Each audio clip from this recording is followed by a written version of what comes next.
एक बार पुनः सभी भैया बहनों का ऑनलाइन क्लास में हार्दिक स्वागत एवं अभिनंदन।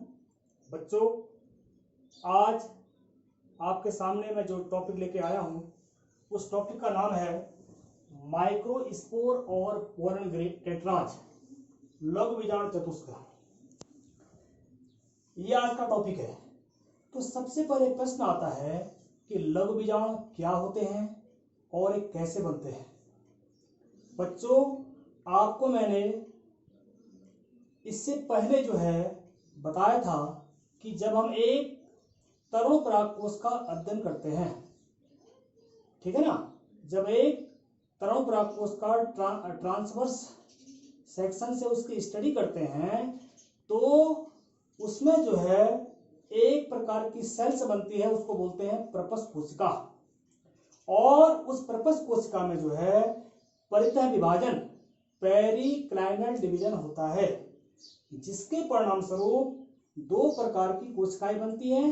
एक बाहर की तरफ बनती है प्राथमिक वित्तीय कोशिका और एक भीतर की तरफ बनती है बीजाणु मात्र कोशिका। ये मैंने आपको बताया था। जो प्राथमिक वित्तीय कोशिका होती है उसमें पेरिक्लाइनल डिवीजन के परिणाम स्वरूप अनेक प्रकार की भित्तियां बनती हैं। जैसा कि मैंने आपको कल बताया था कि एक मेजर एंथर में एपिडर्मिस, एंडोथीसियम, मिडिल लेयर और टैपिडम का निर्माण होता है। ये कहां से बनी आपकी? एक प्राथमिक भित्तीय कोशिका से। और जो दूसरी कोशिका बनती है वह बनती है प्राथमिक बीजाणु कोशिका। उस प्राथमिक बीजाणु कोशिका में समसूत्री विभाजन के कारण माइक्रोस्पोर मदर सेल बनते हैं, अर्थात लघु बीजाणु बनते हैं। ये लघु बीजाणु कहां से बने आपके? प्राथमिक बीजाणु कोशिका में समसूत्री विभाजन के परिणाम स्वरूप लघु बीजाणु का बनना माइक्रोस्पोर कहलाता है। ठीक हो गया। अब प्रश्न आता है कि लघु बीजाणु होते क्या है।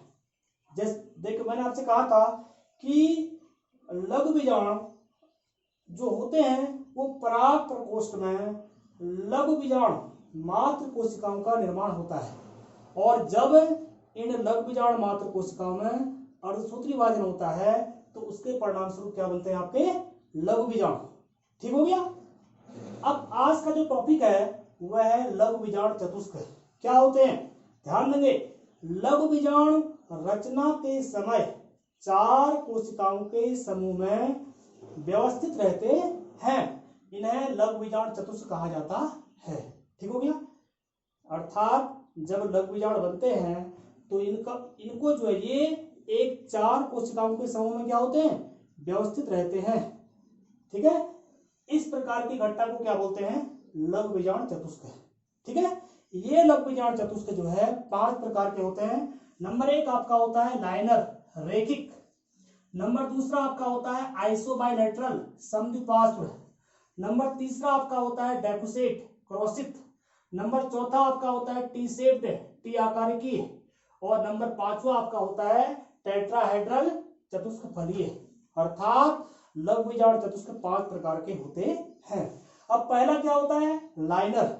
जब लघु बीजाणु एक पंक्तिबद्ध रूप में क्या होते हैं? व्यवस्थित होते हैं, इसको बोलते हैं लाइनर।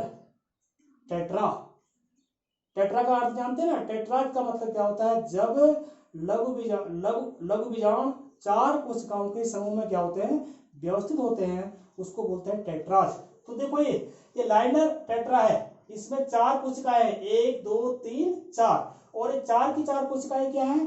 एक पंक्ति में क्या है? व्यवस्थित है। इस प्रकार का लघु बीजाणु चतुष्क हैलोफिला में देखने को मिलता है। क्लियर हो गया होगा।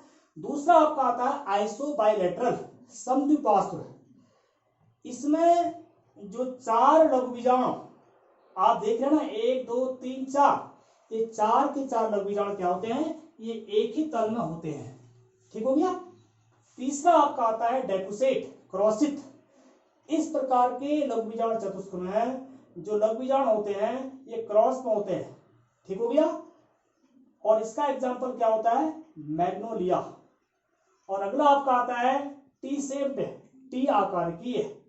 इस प्रकार का लघु बीजाणु चतुष्क देखने में टी जैसा दिखता है और इसमें 4 कोशिकाएं क्या होती हैं, व्यवस्थित होती हैं। इस प्रकार का लघु बीजाणु चतुष्क एरिस्टोलोकिया नामक पौधे में देखने को मिलता है। और आपका अगला आता है टेट्राहेड्रल, चतुष्क फलीय। क्या होता है, चतुष्क को एक और अगर हम इस माइक्रोस्पोर टेट्रा को देखते हैं तो इसको देखने में क्या होता है, केवल आपको 3 लघु बीजाणु दिखाई दे रहे हैं, लेकिन इसमें होता क्या है कि इसमें एक लघु बीजाणु इन तीनों बीजाणुओं के पीछे की ओर क्या होता है, स्थित होता है। इसको क्या बोलते हैं, टेट्राहेड्रल। क्लियर हो गया होगा। अर्थात कहने का मतलब क्या है, जब लघु बीजाणु का निर्माण होता है तो इनका निर्माण एक टेट्रा 4 कोशिकाओं के समूह के रूप में होता है। और ये टेट्राज 5 प्रकार के होते हैं, एक liner, isobilateral, decussate, T shaped और टेट्राहेड्रल। ठीक हो गया। ये तो हो गया आपका पहला चित्र। अब आता है दूसरा चित्र, नीचे बोल रहा हूं। अब देखिए सामान्य तौर पर जो है जब लघु बीजाणु चतुष्क के रूप में व्यवस्थित रहते हैं तो ये चारों चतुष्क जो है अर्थात ये चारों परागकण क्या होते हैं, अलग हो जाते हैं। लेकिन कभी कभी कुछ पौधों में ये परागकण अलग नहीं होते हैं और संयुक्त परागकण के रूप में रहते हैं। इसको बोलते हैं कंपाउंड पोलन ग्रेन। ठीक हो गया। इस प्रकार के जो संयुक्त परागकण होते हैं ये आपके आर्किडेसी और एस्क्लीपिडेसी नामक जो कुल होते हैं, फैमिली होती है, इनमें देखने को मिलते हैं। और इसका सबसे अच्छा एग्जांपल है मदार। ठीक है। अर्थात इस प्रकार के जो संयुक्त परागकण होते हैं इसको क्या बोलते हैं, पोलिनियम। आप देख सकते हैं देखो ये पोलिनियम का एक जोड़ा है। ठीक हो गया। अर्थात पोलिनियम में, मदार में जो है पोलिनियम देखने को मिलता है। इस प्रकार के पौधों में अर्थात कैरोट्रोपिस में कंपाउंड माइक्रोस्कोप पाए जाते हैं। इसके अलावा देखो कभी कभी एक लघु बीजाणु मात्र कोशिका से 4 से अधिक अगुणित परागकण बनते हैं। इन्हें बहुबीजाणुता पॉलीस्पोरी कहते हैं। देखो ये पॉलीस्पोरी एक शब्द है, POLYSPORY।